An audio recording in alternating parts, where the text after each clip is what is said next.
నోరు మాట్లాడుతుంది, నొసలు ఎక్కిరించినాయి అంట.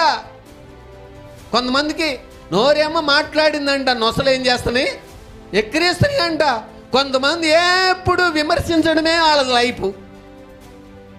వాళ్ళ పిల్లల్ని అనవసరంగా అస్థిరపరిచారు, వాళ్ళ సంసారాన్ని అస్థిరపరుచుకున్నారు, వాళ్ళ బ్రతుకును దీవెన లేకుండా ఎడారిగా మార్చుకున్నారు. ఎంత దరిద్రులో,